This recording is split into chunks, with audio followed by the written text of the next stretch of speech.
Direct from the hypnotic world epicenter, Toronto, Canada, this is the Brain Software Podcast, episode 243. I'm Chris Thompson, and today, hypnosis and NLP trainer Mike Mandel and I are going to talk all about the wonderful changes that are happening in the world of therapy. So stay tuned. Disclaimer, this podcast is all about significant changes occurring in how people do therapy. And if your therapist doesn't know about them, well, there you have it. It's why we're here, the reason you're there, and the reason why we say Lucci at the end of every disclaimer. Lucci.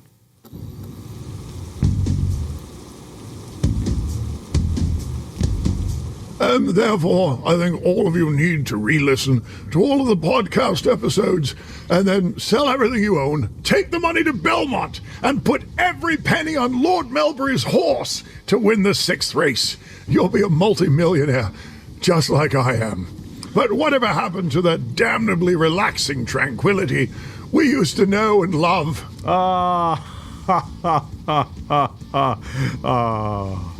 We are not witches! So let's welcome to the hypnotic haberdashery, a man who wears a Brian Johnson hat, which is also a Peaky Blinders hat. And he never despises the underdog, especially when the underdog is a bull terrier. Mike Mandel, ladies and gentlemen. I'm suffering, Chris. As you know, I did myself an injury, not a disservice, by sliding boxer short wise on the chair. I did myself an injury up here between the ribs on the left side of my chest from push-ups and stuff. Yeah. Tough guy. Anyway, bottom line is, if I didn't know it wasn't a heart attack, I'd probably be in the emergency ward right now. It's just a muscle pull. It's I'm all right. It's just a little uncomfortable. Yeah. So I've got some think tank words ready for us. These are actual think tank words. Think tank words. Then we're getting into awesome content about top-down, bottom-up, therapy, all this stuff. It's going to be a good discussion. So, all right, let's do the think tank words, which are 3 random words to see how they fit into the context of this conversation in an interesting and hilarious way. Action. Well, it was funny because you started by saying top down and bottom up. And I thought, boy, you caught a lot of people's attention right at that moment, didn't you? Implication, something beyond what we're talking about. Right. So here's the words. I'll give them all in order and then we'll deconstruct them. Mm-hmm. The think tank words from Savo Bukacek's actual think tank in my office. Number 1, infallibility. Number 2, trigger. And number 3, KEELHAUL. Always a favorite. Is that a German word or? No. I don't know. No. KEELHAUL. You just offended 1% of our audience. Well, just asking. No, I'm kidding. There's more than 1% are German. No more than. Das ist ausgezeichnet meine Herr. Okay, so infallibility. Start there. Nothing coming to mind, rarely. Okay, infallibility, I think of the Pope. Because when the Pope speaks ex cathedra from the Vatican, sitting in the Pope's chair, that's what the cathedra is. It's the Pope's throne, from which we get the word cathedral, which is a church that has a bishop's throne in it. People make the mistake of thinking a cathedral's a big church. No, it isn't. Has to have a throne. It has to have a cathedra in it. Anyway, the idea of infallibility is that the Pope is speaking infallibly on spiritual matters. Well, we're not able to do that, but we like to think that we speak infallibly when we talk about hypnosis. There you go. So infallibility, I mean, thinking about it now. Zero mistakes. Anyone who doesn't ever take blame. Were you saying something about Guns N' Roses and Axl Rose in an interview? Maybe there's it was. A good, I read Slash's biography, which is something. It was called something like "Just because it was all weird doesn't mean it didn't really happen," something like that, or because it's so extreme. Anyway, excellent biography. I love Slash as a guitarist. He's so melodic and clever. And I've got one of his picks. He threw it to me and Paul Moyer, as you know. Did it hit you in the cornea? No, it landed in front of us, and Paul stamped on it so I could have it. But he wrote and said Axl Rose. He thought of him as entirely narcissistic because he said he was incapable of ever admitting anything was his fault. There you go. There you Infallible. go. All right. Infallible. Trigger. Well, right away I think of it, a 357 or something, or sure, you can think about, or you can triggering someone who's. Yeah, trigger really is it's a metaphorical word for the idea that a small action causes a larger action. Brilliant. Right? So you pull a trigger, the bullet comes out of the end of the gun. But triggers are also used in the field of automation, when you're email automation, or when you're doing any kind of, somebody fills out a form, what happens next? That's the trigger of an automation. So an action and then a behavior, or an action and then a result. A small action typically that triggers a cascade of a lot Or of stuff. as Ron Jeremy said, I got a trigger you can pull. That's horrible. A mousetrap. Hilarious. A mousetrap would be another good example. You have a very small movement that triggers a huge release of stored energy, potential energy converted into kinetic energy. So, right. Mouse is no longer alive. Well, why stop there? We can get PU29. Oh, yes, we get fission implode and it with a fusion. spherically designed Sure. explosive. We have a neutron emitter in the middle. It's going to be the initiator, and then we go right into a massive, massive explosion. H-bombs, A-bombs, all of them. A-bombs, they're hydrogen bombs. Yeah, Let's not that's forget right. them. I said H-bombs. But I and wanted to say A-bombs. hydrogen Oh, yes, because of it's the course. simplest atom, but it's also a much more interesting word than H.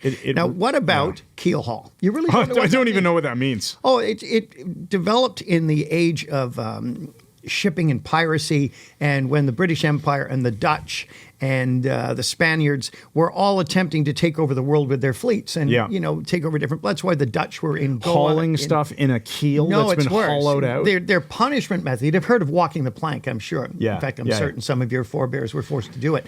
But thank you. keel hauling, it was really horrible. They run a rope from the bow underneath the keel of the ship, which was covered with barnacles and pork and fna and stuff. Yeah. And then they pull it up both sides, and they tie you to the rope, drop you in, and haul you up the other side of the boat. So you'd be dragged under the keel of the ship, and you'd be like suffocating, and you come up out of breath and all ripped apart, and you wouldn't do that thing again. Whatever. Yeah, it you would was. be ripped apart on all the pork and fna that was stuck to the... and fnork as well. Like, so like how do we 80 grit how do we tie sandpaper. that in? If someone tries to keel haul you, pull the trigger. Don't let them. Yeah. Yeah. Well, you cut the rope. Get out of the situation where Brilliant. people are constantly. Maybe we did a couple of YouTube videos of blaming you for things that aren't your fault. Right. How's Which this- you've maybe done a we'll talk brilliant about thing some of here. those on this podcast. Moving into hypnosis, that was good. All right. Almost tied it to hypnosis. We're going Yeah. to come up with the hypnotic KEELHAUL induction. That would be freaking great. The person's in your office and they say, I've never experienced hypnosis here. I've got a really good method. Here, I'm going to just tie this We're rope gonna to your KEELHAUL. wrist. You're just Yeah. going to run this rope under the desk. I'm a comic genius. It's just, Oh, I'm without a man. doubt the smartest and funniest person I know. Yeah, Mind yes, you, you are. I don't have many friends. All right, so let's jump in. We're going to Okay, talk yes, in let's this do that. episode I'm still laughing at about. my own humor. Well, actually, we're gonna talk about therapy and the background. We do Yes. have a quick announcement. Oh, don't we? We did finish signing the contract with the hotel where we run our Architecture of Hypnosis Brilliant class. It is May 27th through 31st. It is open for registration, and we already had all of the master spots claimed in advance. And so I gave them first dibs to go and sign up. So we already have all those spots taken now. So there are only 30 some odd spots left for first-time students in the class. Go to MikeMandelHypnosis.com, click on the events link, and you will very clearly see the Architecture of Hypnosis. You can click to sign up, read about it, ask us questions if you have questions. We're happy to answer them. I mean, we've never seen Chris before that we sell out the master thing, Immediately. 6 months in advance. Yeah. And it's crazy, Do crazy you want stuff. to briefly talk? Okay, sure. we'll jump into therapy, but this sort of maps across into how we do things differently. Right, you like And the this discreet isn't- way I looked at my watch when you said it, This yeah. is not something that we invented, but where did you get the idea of well- running the class such that there was a group of first-time hypnosis students and a group of returning, also called master students, and they take the same class, but they do slightly different things. Right. Well, first of all, when you say first-time hypnosis students, some of them have no previous experience whatsoever. They're tabula rasas that First I can time write of upon. ours, But first yeah. time in our class, many of them Right. have trained with other people. And I got the model from Derek Baumer, my mentor, and he got it from John Grinder. Okay. And the idea is the master students do the same material again, but at a higher level of competency. I'm looking for near perfection this time.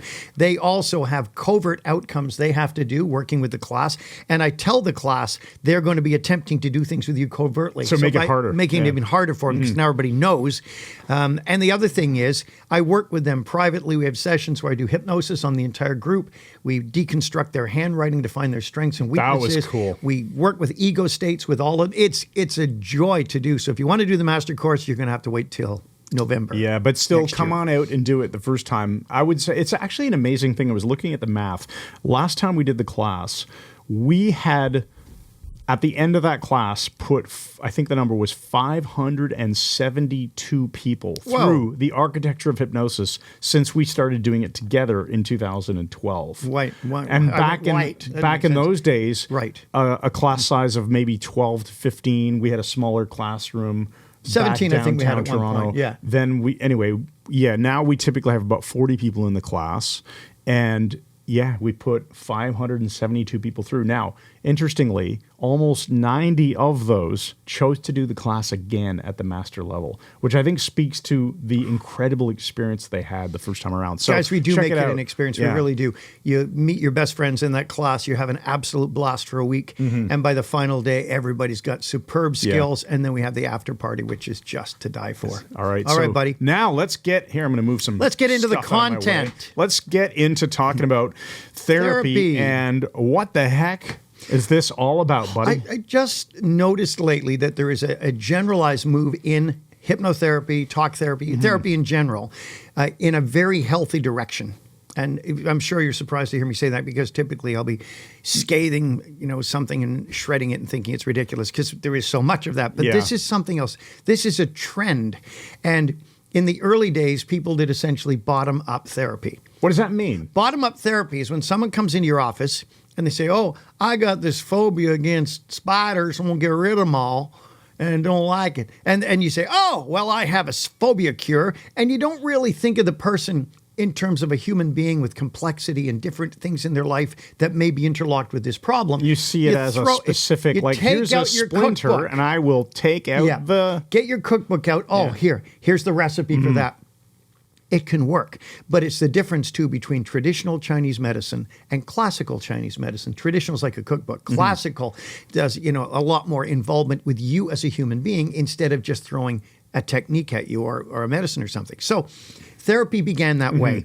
You give direct suggestions, but the direct suggestions are based on your own model of the world. Right. Okay, the person comes in and I have anxiety. So my aunt had anxiety and she just needed to get out more. So you do your direct suggestion, say, you need to get out more. You're going to get out of that house. And the person's thinking, what the are you talking about? So if it's a hit, if you've calibrated the person well and you have an unconscious general understanding of this thing that maps across to their actual model of the world, it'll work. But if you're crappy at it and you're not calibrating well, or you're just wrong because you don't understand that the anxiety could come from something totally different. Right. Or whatever it is. And the bottom line is, we cannot treat people just as cookie cutter people. So you have this issue, so we throw this tool at it. It is no longer working with a human being now. You're just throwing something at someone who's sitting in front of you. Okay. Because you have all these techniques. And I promise I won't sidetrack the conversation. That's right. I think that this also is really useful in what is a non-hypnotic situation? Sidetrack alert. Everything is hypnosis. But in ordinary conversation, I think when someone says something like, oh, I'm having this anxiety. Anxiety is a nominalization, which we often, and we'll teach it again here, any noun that you couldn't physically put in a wheelbarrow. Even a big one. Even if it was really big, like planet Earth, right? Yeah. Then you could have a giant Jupiter-sized wheelbarrow. Okay. Anxiety is a nominalization. It doesn't mean the same thing to every person. Correct. It's a word, and it's just a freaking word. It's not an actual thing. Right. The actual thing you'd have to unpack. So rather than assuming what it means to the other person, you'd be better off asking questions, which is what we do in the intake of a hypnotherapy session. Correct. So, but you could do this with Now, having regular said people. that, there was a move. First of all, a lot of hypnotists began to figure this out. And we saw brilliant people like Gil Boyne and Charles Tebbets, who studied with him, and Roy Hunter, our friend. Yep. And these people did client-centered therapy. Now, in other words, the focus is on the client. The focus is on the client's issues, their expression of their issues. And they also believe in client-centered therapy that the client, patient, subject, whatever, has the solution as well. So everything becomes about the client, not about us pontificating and, I'm a great hypnotist and all this crazy stuff where the hypnotist is up here and the client's down there and just do what you're told and go into this trance. And so client-centered would be more likely to resonate with the Ericksonian style than I would imagine too. And I also have another question for you. I think I have my own idea of what the answer is, but would you say that client-centered can mesh along with what is also called process-oriented hypnotherapy, For sure. which to me is a process that you involve. We always talk about involving the client in the work, right? Because you're in a psychodynamic loop with them anyway. Exactly. So you're not just guiding them through some sort of guided imagery and they just close their eyes and follow along. Thing. Although you can do that, but you're doing other things that involve them. And again, to bring this out of purely hypnosis and bring it back to everyday conversation, how much does it resonate with people who are, let's say, lectured at, right? I'm lecturing at you right now. Lectured at versus having a conversation and having a discussion about something. It's much more fruitful, I would say, to resolve an issue or come up with brainstormed ideas and move forward, get unstuck when you have a discussion about things rather than one person just lecturing about what they do. And let's go through this in sequence, because I want to say that back in Bernheim's day, when he was working with Lebo, it's my last interruption. No, it was a good one though. It was valid.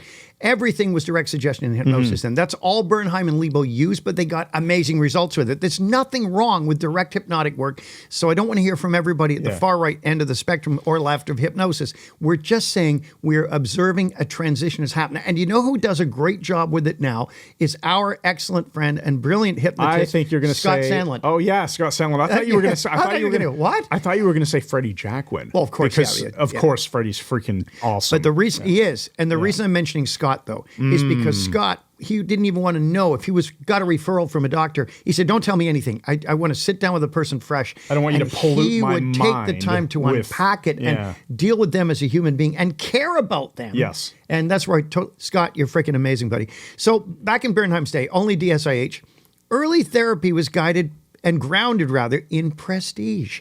And that's why we ran into people in the history of hypnosis like Mesmer with his turban and his robes and his iron wand rods and in the prestige. Abe Faria, the first one doing shock inductions, 50% success. He's got everybody psyched out. It's Faria himself comes out on stage and yells, "Sleep, dorme!" You know, and everyone would. Chicken. Because he had prestige, and of course Esdale. How do we know Esdale had prestige? Because when he worked in Calcutta as a British Army surgeon and did immense operations that we've mentioned way too many times, we're not going to talk about them again, you can't get that kind of result without prestige, even if you're removing 80-pound testicular tumors with very little bleeding, no post-operative trauma, just amazing. I know. Notice I'm not laughing. No. I'm just keeping the flow going here, which is, it's difficult. Okay. Well, I'm so glad that you mentioned the testicular tumors, because when you said Esdale, okay, I started thinking about, and this is a good thing, like our friend Kevin Cole, we have other good friends that help clients quit smoking. Yeah. And then they keep, for prestige, like a garbage can in their office that's filled with empty cigarette not empty, full cigarette container. What do you call it? Packages. Yeah. Thank you.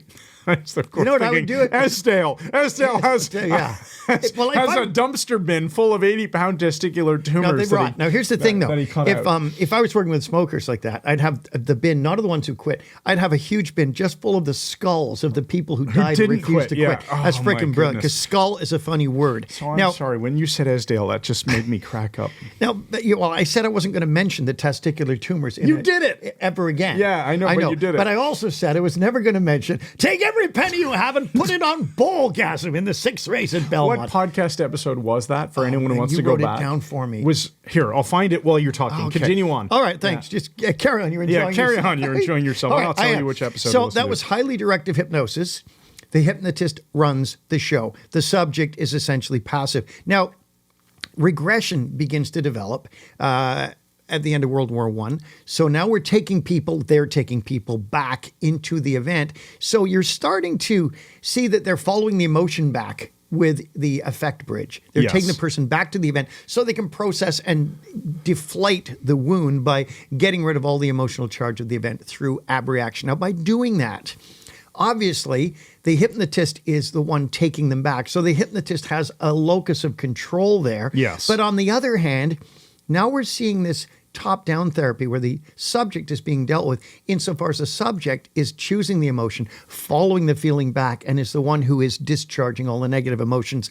And it's really, really tough to keep going while you're... I know, I'm not having any success. How hard so can later, it be? I'll put it in the show notes later. Okay, yeah. But the very first one where you did the 6th race at Belmont, I thought that was one of the funniest. The subject was essentially passive in the early days until Milton Erickson, which you pointed out. Right. Because Erickson, by his own admission, was far too directive in his early days. Yeah.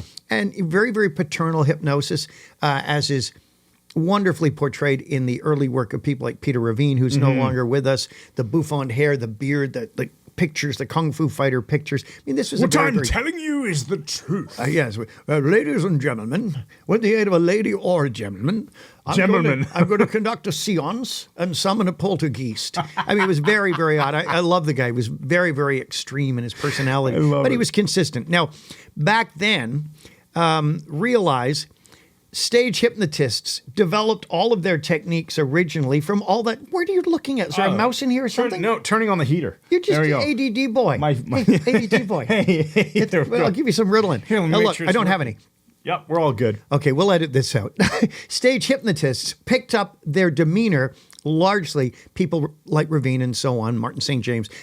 It was that portrayal of the hypnotist as the demigod who is doing everything, Making and the it subject is happen. passive. Yes. And that moved into therapy, unfortunately. Well, it since then has largely developed away from it.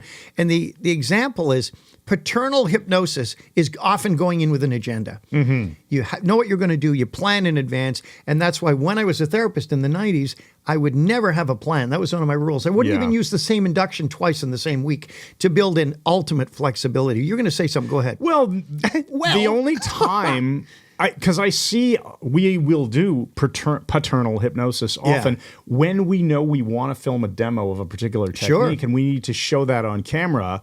We'll go in and say something like, okay, this person has a real anxiety about flying. Therefore, we know we need to do a demo of the rehearsal technique. We'll throw it at this problem. Sure. Knowing that there's a pretty good chance it's going to work. But without doing all the usual proper intake and interview, we might have unconsciously decided in a normal session, you know what? Let's do timeline instead. Let's do mindscaping. Let's do regression to cause. Right. Who Six-step knows? tapping, whatever. But if we pick in advance, which is exactly what we teach people not to do, there's a reason for that. If we're that's filming right. a demo. Now, back up on that point, because you mentioned Freddie Jacquin, our excellent friend, brilliant hypnotist, excellent trainer too. Now, Freddie has protocols he uses, like the arrow for pain and his phobia cure, and they're fabulous. Now, the difference is he gets into a profound rapport with his subject. Oh, yeah. And he's not just throwing techniques at them. He is in that psychodynamic loop. And so is another extremely direct hypnotist, Carl Smith, who's an excellent hypnotist. I mean, brilliant hypnotherapist. And he's very direct, very paternal. But once again, he is building that bridge with the client. He knows his stuff. Yeah, just because you're directive doesn't mean you're wrong. No. You're not doing a good interview intake and then still letting your unconscious decide which method is going to work here. That's it. It's just like, again, I always come back to non-hypnosis, regular conversations. What the heck is a regular conversation? One wherever you're not thinking of it as being hypnosis, even though everything is hypnosis. Just because let's say you're very good at telling people what they should do, right? If you've done a really good job of listening and gathering information, you're probably going to give them more effective instructions, suggestions, things that they can do to make their lives better, even if it comes across paternal. That's brilliant. Right? And you're right. And we touched on Erickson because he became very maternal and indirect as he got on letting the client develop their own trance, letting the client do internal searches and things like this. But things really began to change in the mid-1970s with the advent of neurolinguistic programming. When Bandler and Grinder brought NLP to the fore, we started seeing things that weren't typically used by the average hypnotist. The giants like Erickson were doing them already, intuitively. But things like calibration. If you're not calibrating your subject, you don't know what kind of response your words and your demeanor and your actions are causing. Which makes it more difficult to do hypnosis sessions on, for example, the telephone, old school, voice only, right? It makes it more difficult to do hypnosis recordings where there's no ability to calibrate because you've pre-recorded, or as you often say, every recording is pre-recorded. Yes.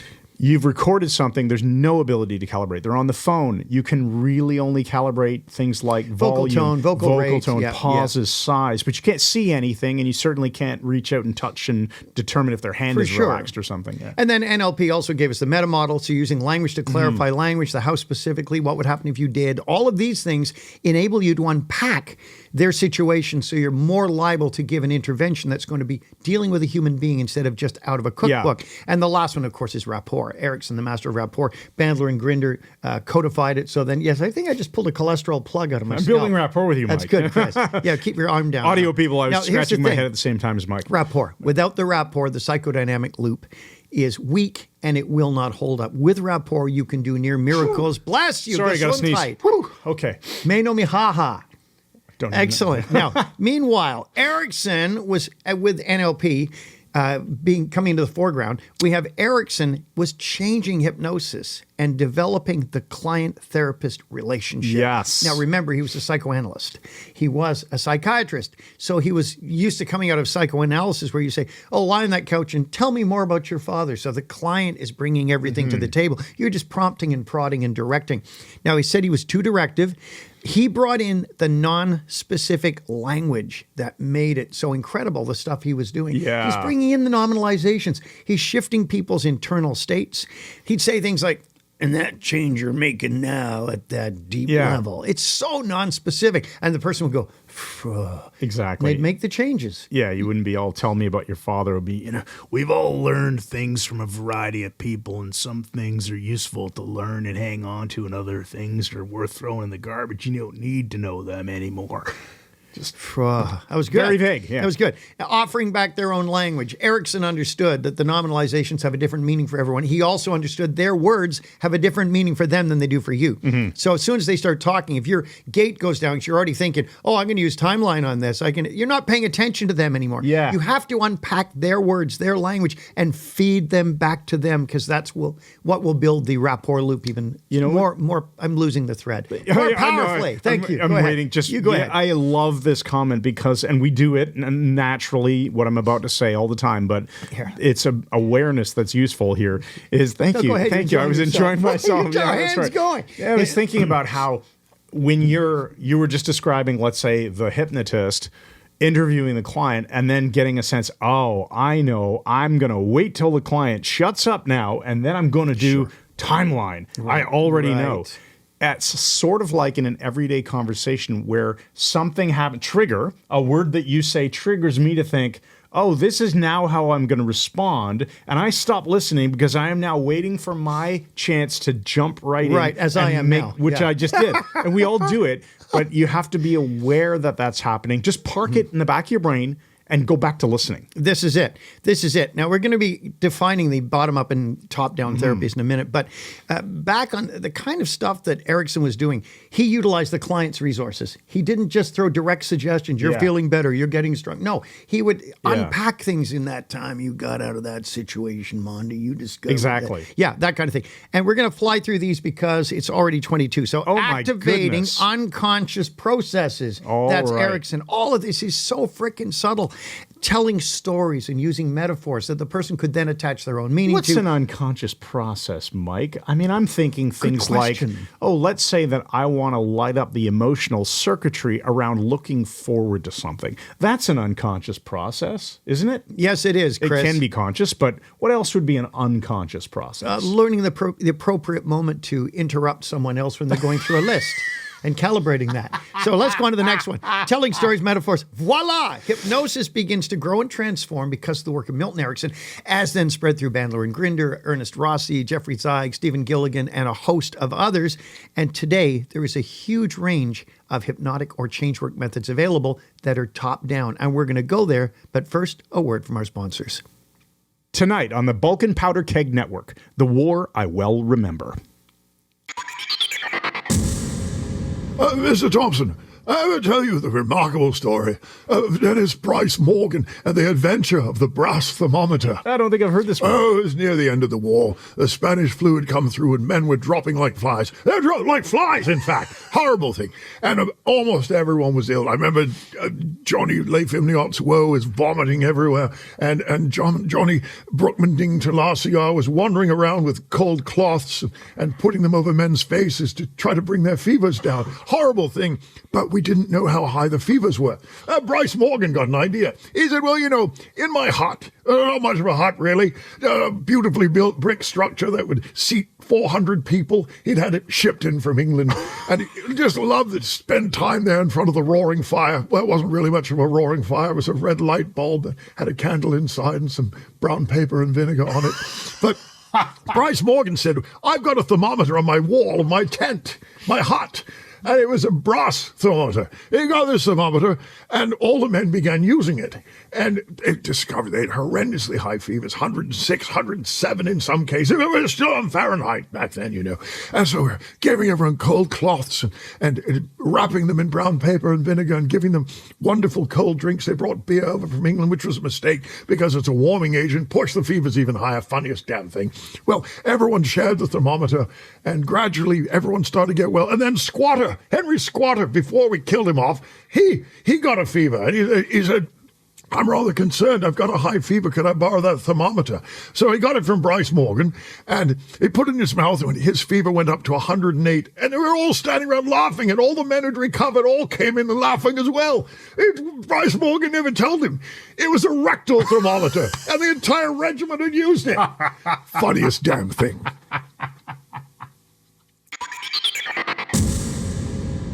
All right, and we're back, and now we're going to wrap up. We're going to talk about some top-down therapies. Right, so bottom-up therapies are the hypnotist or the therapist is the locus of control. It's much more directive. Top-down starts with the client, utilizes the client's resources, listens to the client, observes the client, and helps the client transform through their own strength, their own abilities.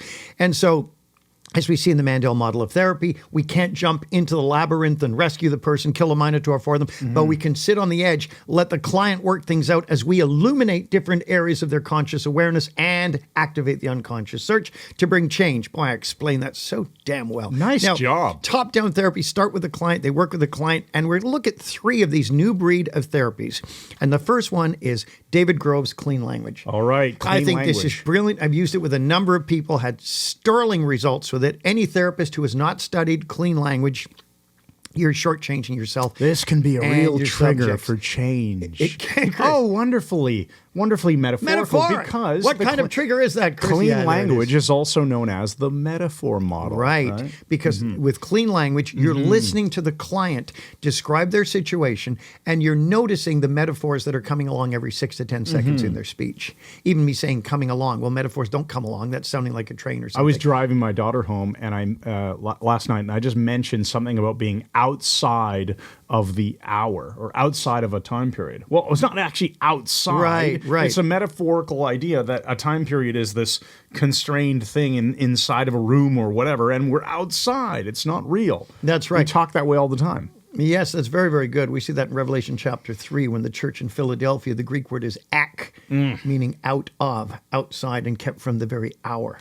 So outside of time as well. Yeah. So clean language, you're only talking to the person. There's no induction or anything, but it enables them to either have an aha moment on their own where they suddenly really understand their situation, or the pattern matching system of their brain listening to all of this stuff. You're not just throwing a metaphor at them without knowing if it's going to hit or not. You're using their metaphors in their own speech patterns, which enables them to sometimes solve it directly and easily. Right. In other words, if people have a metaphor, they can use that metaphor to change things in their lives. Exactly. Right. And again, the older model attempts to use Milton's methods, get a gravelly voice, all of this stuff, and throw a metaphor at the person. Well, if you got Milton Erickson's unconscious mind, and few of us do, and when I say few of us do, I mean few of you do, when you have that ability, it works really well, but not all the time. Well, with clean language, they are providing the metaphor. Again, with the top-down therapies, we are seeing the client doing the work, and they're the ones who have the whole situation internalized. They're the ones who can change things, leading to our friend Richard Hill,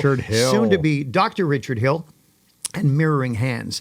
Now, mirroring hands comes from the work of Ernest Rossi and Richard Hill. It's the most bizarre thing in a wonderful way. Basically, somebody undergoing mirroring hands has got their hands up in front of them, and the hands might be moving, their eyes might be open or closed, and it is so top down that the therapist often says nothing for long stretches of time. They might just go, What I really like about it is the concept of the artfully hypnotic vague language where you're interrupting yourself with a pause, right? Yes. And it's interesting how that that kind of thing. On half sentences, Zygarnik loops. You know, I've heard Richard Hill say things like, and I wonder if,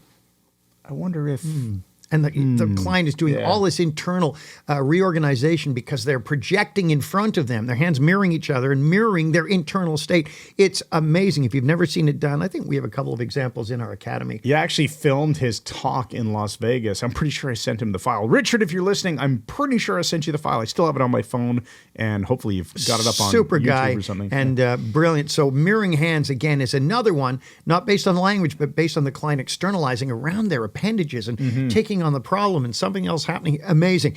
And the third one, I can't leave mindscaping out. Of course Because not. mindscaping, Chris said it might be the best thing I've ever come up with. And as you can imagine, it's up against some pretty stiff competition for that. But he says arrogantly, but admits it, so it's okay. Now, back to it. Mindscaping.